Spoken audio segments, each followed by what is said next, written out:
work. Let's see if we can do this. Start sharing screen. Nope.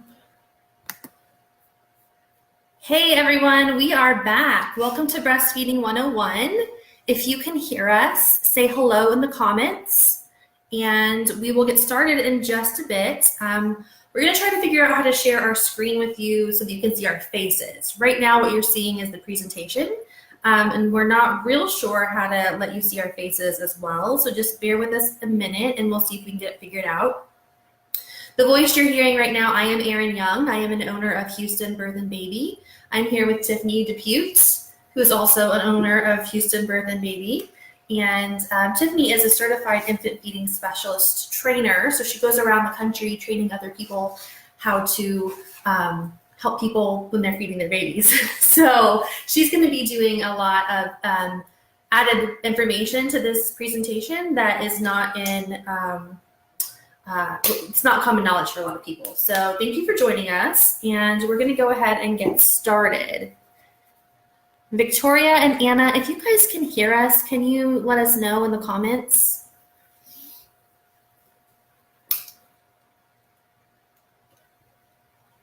Maybe. Okay. We're going at this blind. Okay. All right. Yes. Thank you, Victoria. There's a little bit of a lag, so bear with us here. All right, so we're going to go ahead and get started.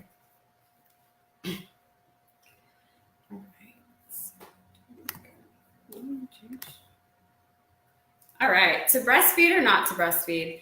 The American Academy of Pediatrics recommends breastfeeding exclusively for the first 6 months and continuing in addition to solid foods until 1 year or more, as long as it is mutually desired by parent and child. Breastfeeding rates are on the rise in the U.S. Tonight, we'll cover what makes breastfeeding and breast milk in general so awesome, so you can decide if it's the right choice for you and your baby. All right, so what is the deal with breast milk? Your body is designed to create breast milk, a nutritious balance of the water, proteins, vitamins, fats, carbohydrates, minerals, enzymes, and antibodies that your baby needs to grow and develop. Breast milk also has the amazing capacity to increase the number of leukocytes, which are the white blood cells whose job it is to defend the body against harmful substances like bacteria and viruses and disease. In response to illness in you or your baby. They help build and bolster the baby's new immune systems. It's really fascinating, right? And that's not all. The benefits for your baby and for you are many. So let's take a look at a few of them. And if you guys happen to have any questions as we're going through this, feel free to kind of drop them in the comments below, and we'll do our best to answer as we go along. And we might also wait till the end of the presentation if we have some extra time to answer any other questions. Yes, so breast milk and digestion. Babies' digestive systems do not fully develop until around 6 months of age, because until that point, the gastrointestinal tracts have not yet started producing the digestive enzymes necessary to break down foods. Having a mother's breast milk up to this stage is important, as breast milk contains enzymes, amylase and lipase, that aid digestion while their bodies are developing. While formula is the best option when breast milk isn't available, the protein found in it tends to form harder curds than the protein found in breast milk, which affects the digestion time after eating. A breastfed baby will digest after feeding in 1 to 2 hours versus the 3 to 4 hours it takes for a formula-fed baby. Additionally, breast milk is designed to allow your baby to be able to absorb all of the necessary proteins into their system, whereas with formula, not all of the protein is absorbed, and it then becomes waste. Formula is a great substitute to breast milk, but if you have the option and desire to breastfeed, breast milk is the best choice for your baby's immature digestive system.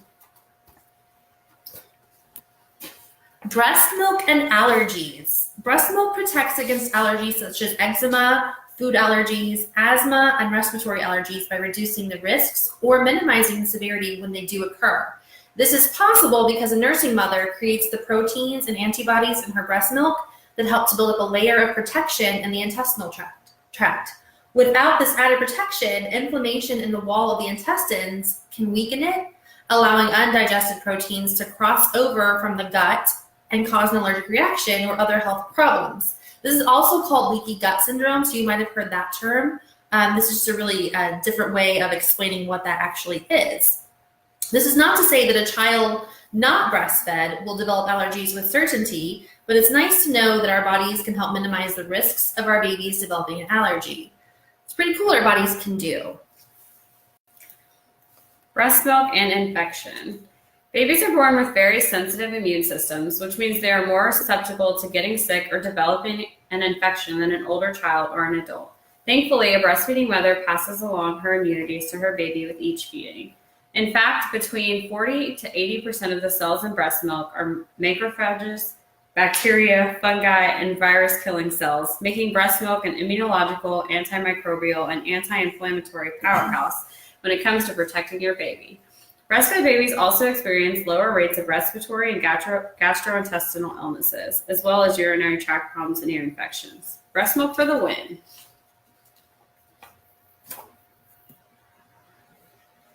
So what are the benefits of breastfeeding for mothers? Well, there's quite a few. Breastfeeding mothers recover from a childbirth quickly due to oxytocin, a hormone released during feeding that helps reduce postpartum bleeding, as well as helping the uterus return to its normal size after childbirth. Studies have shown that breastfeeding reduces the rates of breast cancer, ovarian cancer, diabetes, arthritis, heart disease, high blood pressure, and high cholesterol. Exclusive breastfeeding can delay the return of a mother's menstrual period, which can increase the time between pregnancies. Some people use this as like a natural birth control method, and it doesn't work for everybody, but it works for some people. Breastfeeding can help mothers return to pre-pregnancy weight due to the high number of calories required to produce breast milk. The hormone prolactin is released during a feeding, and that promotes relaxation, which is great for those sleep-deprived new mothers. There's so many benefits here, but can you guess what one of the number one benefits that both mom and baby share from breastfeeding? Breastfeeding is emotionally fulfilling for both mom and baby. Your baby's only experience prior to birth was the warmth and comfort of your womb, so the physical closeness when feeding promotes a sense of security in your child as you nourish them from your breast. Additionally, breastfeeding releases hormones into your body that promote nurturing behaviors, which calm and comfort both mom and baby. This bond that you develop with your baby is important both while feeding as well as later in life as you continue to parent. It is important to note that while breastfeeding bond is a special bond, a parent who is not breastfeeding, either because they're not the lactating parent or because they have chosen to bottle feed, can also establish a close bond with their baby. Ready to find out what to expect about breastfeeding? During the first few days of breastfeeding, your breasts are producing a special kind of milk called colostrum. This is a thicker, richer milk that is produced in smaller amounts, and it's packed full of rich vitamins, proteins, antibodies, and antiviral agents. This milk serves as your baby's first inoculation, and it's also a natural laxative to promote your baby's first bowel movement. After the first few days, your milk will start to transition, which is often referred to as your milk coming in. And during this time, you might notice your breast becoming engorged and swollen. The discomfort from this should pass quickly. You can alleviate it by using hot compresses, taking a hot shower, things like that. For a few days to weeks, you'll be feeding anytime your baby appears hungry. Just keep your baby close with their skin against yours and watch for fists to relax open. I don't know. I lost my mouth. To mouth or lip smacking, as these are both signs of hunger. Pardon me, guys. Recognizing these early hunger cues can help prevent baby from getting to the point of crying, which will make it a lot harder to get them to latch, and you'll need to calm them before you feed them. As the weeks progress, you'll develop somewhat of a schedule as you and your baby start to adjust to one another and bond. What to wear, nursing edition. After birth, we're excited to get back to wearing some of our pre-baby clothes, and this is possible to a certain extent over time, but keep in mind that you need to be able to access your breasts for easy feeding. Here are some ideas to help you be ready for baby while retaining some style. Nursing bras. This is a must if you can get one. A nursing bra is designed with flaps or panels that you can pull down or aside to breastfeed without having to remove your bra entirely. Nursing tank tops. A lot of moms live in these while they're breastfeeding. A nursing tank unclips at the sides and pulls down so you can easily feed on the go. These are great to wear on their own or underneath another layer to keep the stomach covered when you pull up your shirt to nurse your baby. Wrap tops and dresses. A top or dress that wraps around the front is a really good option for feeding your baby because you can easily pull it open and aside when feeding. And then nursing design specifically clothing. Because it's awesome in 2018, you can now get clothes with panels that pull up and like zippers that hide and all these crazy things. So you can access your breast and still look super fabulous. And while any loose fitting top will work to gain access, it's nice to have options. So there's this thing that happens when you're breastfeeding your baby.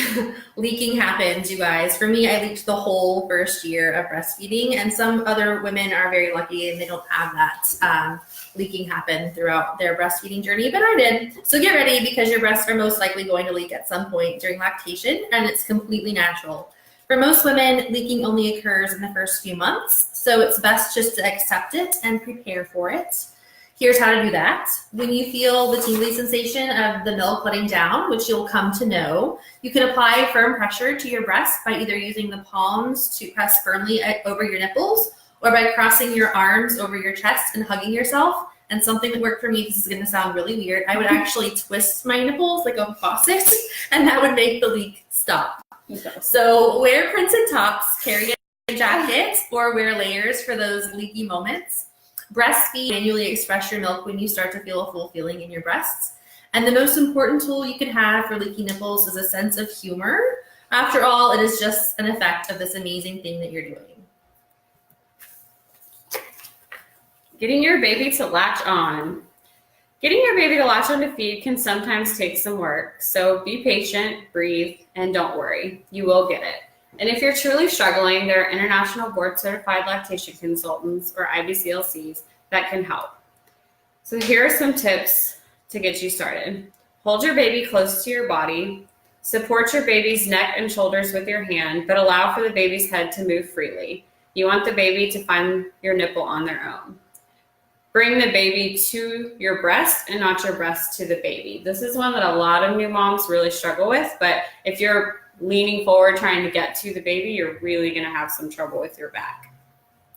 Also, you can brush your nipple against the baby's lips and chin, which will help them open their mouth really wide and get a good latch. And when your baby opens their mouth, bring them quickly to the breast. They take as much of the areola into the mouth as possible. Some ways to tell that your baby is attached correctly are their chin will be tucked into your breast with the mouth open wide. The top lip will flange out, allowing the inner moist part of their lips to create the seal they need to really transfer milk well. Your baby's nose should be clear or just touching your breast. You may need to hold the tissue back just slightly to help with that if you have a larger chest. And your baby's cheeks should not be sucking in as they feed. And there also should be no nipple pain during feeding. When you first start, maybe the first 30 seconds to a minute might hurt, but it should stop after that. And if it's not stopping, then you need to see an IBCLC to get evaluated. Getting your baby to latch on has a lot to do with your nursing position, so let's look at that next. So when we're done with this webinar, guys, we might show you some of the positions that we're talking about here now, so you can get a visual of what we're chatting about. But we're going to talk through them real quick. There's several great positions for holding your baby to nurse. The cradle hold. In this position, you cradle your baby's head in the crook of your arm. And to do that, you sit in a chair that has a supportive armrests or on a bed with the supportive pillows. And you hold your baby in your lap facing you, and you tuck their lower arm under your own. That's one of the most natural ways that we feed our babies. It's what's shown right here in the picture. The cross cradle hold is if you're nursing from your right breast, you use your left hand and arm to hold your baby, and you rotate the baby's body to have their chest and tummy face you. We always want tummy to tummy when we're feeding our babies. With your thumb and fingers behind your baby's head and below the ears, you guide their mouth to your breast, so you can get a really good, decent latch that way. The football hold, in this position, you tuck your baby under your arm on the side that you're nursing from, literally like holding a football or a handbag. This is really great for cesarean moms and moms who are feeding multiples or moms who are a little bit larger chested. This is a great position for them.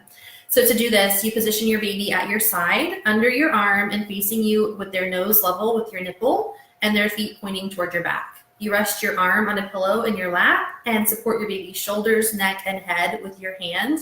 Using a pillow is sometimes a really great way to get the babies supported as well in this position.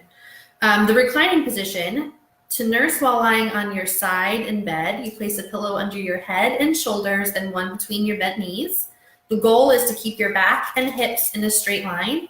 And with your baby close and facing you, you cradle the baby's head with the hand of your bottom arm.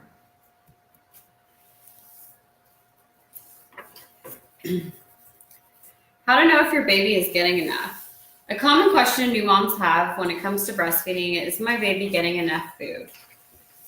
You will know your baby is getting enough breast milk if your baby is feeding at least 8 and ideally 10 times per day, including during the night, needing at least 5 diaper changes for disposable diapers or 6 to 8 changes for cloth diapers, has 2 or more soft or runny bowel movements per day for around the first 6 weeks of life, is gaining weight and growing as expected, and is alert when awake and not too fussy. Your baby will let you know when they are done feeding by releasing your breast, and when they do, you can offer the second breast to ensure that they've had their fill, but not all babies will need both breasts to be satisfied. Nighttime feeding. Many of us know before having a baby, they'll be up in the night with a crying, hungry baby, but the reality can be a shock when you're a new parent and exhaustion starts to set in. For the best experience, consider doing the following to make this a whole lot easier for you and your baby. Nighttime feedings. They are especially important because your body produces more prolactin, which is the hormone that promotes milk production at night, and this keeps milk production high. Stay close to your baby. Keep your baby close to you. Having your baby close to you physically at night is going to help you stay relaxed when you wake up to feed. And many new moms keep the baby next to the bed in a bassinet for the first few months, or a co-sleeper or something of that nature. Keep the lights off. When your baby wakes to nurse, keep the room as dark as possible to encourage sleep. Easy access clothing. Wear pajamas that open down the front to give you easier access to your breasts in the middle of the night. They also make nursing bras that are ideal for overnight because it gives you some support so you're not just, flapping in the breeze per se. Be ready. Have your diapers, a spit towel, a burp rag, whatever you want to call it, or anything else you need to nurse close at hand. Consider hiring a postpartum doula. We are postpartum doulas and we can help you. A doula can help you facilitate feeds to optimize your nighttime sleep. Whether you want to nurse the baby and have your doula take care of changing and getting the baby back to sleep, or you want the doula to bottle feed baby pumped breast milk or formula at night, we can help ensure that you're getting adequate rest to tackle your day. So some issues that may come up with breastfeeding. Breastfeeding is a beautiful thing, but unfortunately sometimes problems arise, and when they do, it's good to know what kind of things you or other moms may experience to help you stay calm and help you know what you should seek help from a lactation specialist, doula, or midwife. First, let's look at some of the common issues with easy fixes. My baby falls asleep while nursing. This is a super common one, and the best way to make sure your baby is not falling asleep before getting enough to eat is fill that sleepy mouth with milk. Gently compress your breast with your hand to express the milk and hopefully wake your baby to start feeding. Also, some babies will take a quick power nap mid-feed for around 10 minutes and wake up ready to finish up. Latching on hurts. New mothers may feel some sensitivity at first, but breastfeeding should not be painful. This is a sign that your baby does not have enough of the breast in their mouth. Gently slide your finger into the side of the baby's mouth to get them to release your breast and try again for a better latch. Sometimes using the asymmetrical latch technique can help with this. Nursing constantly. If your baby seems to be nursing a lot, it's likely normal. The amount of development and growing your baby is doing requires a lot of nutrients. As long as your baby is growing and appears content after eating, you should be fine. A weighted feed can help you determine if baby is transferring enough milk with each feed to separate cluster feeding behavior from an actual problem. Your breasts don't feel full. This tends to freak out a lot of new moms. Somewhere around 6 to 10 weeks, your breasts will adjust to the exact right amount of milk that your baby actually eats. And so they will only make that amount of milk. And you may not feel engorged very often unless you've skipped a feed. And sometimes it feels like your milk just disappeared, but really it's just regulating. Now let's look at some of the issues that may arise that deserve a call to your midwife, doula, or lactation specialist.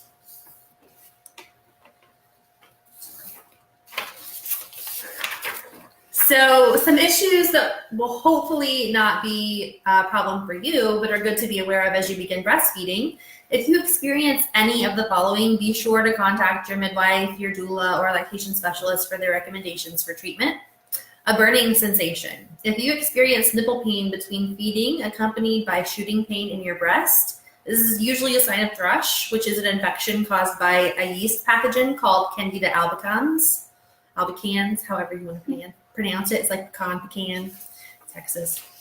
Cracked nipples. This is a sign that you're not getting a good latch. It can also mean that there's an infection that may need treatment, and it's not fun. It's really painful. A plugged duct. That's a painful lump in your breast. The best solution is to point the baby's chin towards the clog while he or she's feeding and massage the spot that's sore to help drain it. Mastitis is an infection in the breast that needs to be treated by a medical care provider immediately. Symptoms resemble the flu, accompanied by red streaking sometimes and heat in the breast. And you really don't feel well. You'll know that you're coming down with something when you have mastitis. I feel like you got hit by a truck. It's awful. How long should you breastfeed? As long as you want, essentially. But how long you should breastfeed is ultimately up to you and your baby. It is recommended that you breastfeed for at least 6 months before introducing any other foods or breast milk alternatives. If you breastfeed for around 3 to 4 months, your baby is developing and growing immensely during this time. Exclusively breastfeeding during this stage is advised to help grow the digestive tract and the enzymes needed for digestion. Up to 6 months. Your child may start to eat some solid foods at this time, but it's still a great idea to continue breastfeeding to continue to support your child's immune system and brain development. If you choose to wean any time before 1 year, your baby will need to be supplemented with formula or donor breast milk if you prefer. Up to 1 year, if you choose to wean your child off of breast milk at this time, you will not need to supplement with formula, as at this stage, your child should be able to eat most of the foods that you eat yourself. Beyond 1 year, choosing to breastfeed continues to provide your child with nutrients, illness protection, and comfort until you or your little one decide it's time to wean. And you shouldn't do it from pressure for anyone else. However long you decide to breastfeed, the decision to do it in the first place is one you will never regret. So feeding with a bottle. For some new mothers and fathers and parents, the opportunity to be with your baby every moment for feeding in those first couple of months isn't an option. In this case, you'll want to use a breast pump or hand expression to collect the milk that will be needed to feed your baby in your absence. You'll also need to express milk while you are away from your baby at their normal feeding times so that your body is still signaled to make the necessary amount of milk, because it's a supply and demand relationship. Follow these tips for feeding with a bottle. We'll show you guys some paste bottle feeding. Well, we don't have a bottle, so we'll talk to you about it. The best method for feeding a breastfed baby is to use the paste bottle feeding method. This is great when you have to go, I can't read, hang on, I lost my spot. The best method for feeding a breastfed baby who you want to go back to the breast is it's paste bottle feeding. This mimics the pace at which they receive breast milk and is less likely to result in flow preference, which is also sometimes called nipple confusion. So the idea behind this, you guys, is that you are going to take the nipple of the bottle and actually tease the baby's mouth with it like you would with your actual nipple, so that they latch onto the bottle and they control the amount of milk that they're getting. So you'll let them suck on the bottle for a little bit, and then you'll kind of pull it out of their mouth and let them take a break and rest and catch a breath, and then introduce the bottle to them again so that they can latch onto the bottle. And it simulates breastfeeding in the way that babies regulate themselves at the breast. And you want to keep the baby at more of a 45-degree angle and not laying on their back. Yeah. I'm joking. And you want to switch sides too, just like you would if you were breastfeeding. So feed a little bit while you're holding the baby on your left side, and then feed a little bit while you're holding the baby on the right side. Proper eye development. Yeah, it's all good stuff. So be sure to burp the baby often, as your baby is more likely to swallow air while feeding from a bottle. Bottle feeding can be a great way for you to be able to go back to work, have a date night, or even just get a break if you need it. And it's totally okay to feed your baby with a bottle. Storing your breast milk. This is also another really confusing question that comes up a lot. If you find yourself with expressed milk your baby cannot or doesn't need to consume yet, you can store it in the refrigerator or freezer until you do need it. If you're planning on storing your milk, here's how. First of all, containers. You can get hard BPA-free plastic containers. They're usually sold along with the breast pump. Magella has a bunch. There's Dr. Brown. There's all kinds of bottles. Yeah. And most will hook to your pump in some way. And if you need help figuring out which ones to use, feel free to reach out and ask us questions, and we'll give you the information and experience that we have. But the choice is ultimately yours. Yes, and then breast milk freezer bags, and there's also like pouches and things that you can pump straight into. There's a lot of stuff on the market today. Glass with a leak-proof lid for the refrigerator. Unless it specifies that it can be frozen, you shouldn't just put glass in the freezer because explosions happen. And that's not good. And how much to store? So it's best to store milk in the freezer in smaller quantities so that if baby just needs a little bit extra, you don't have to thaw like a huge bag of milk that they may not need.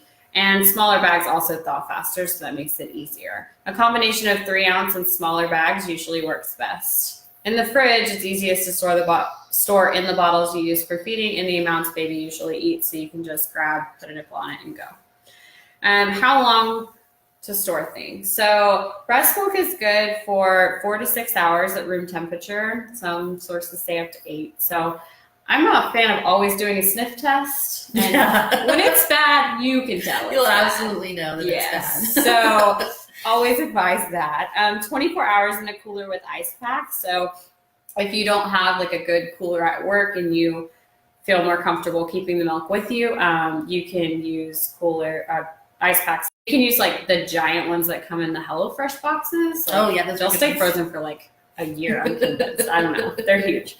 Up to 7 days in the fridge. Ideally shorter though. 7's pushing it, and I definitely sniff test if it's been over like 3 or 4 days. Yeah. 6 months in the regular freezer. Just don't store it in the door because the temperature fluctuations in the door are a lot more extreme. Yeah, you want to bury it like in the back where you hide the ice cream from your kids.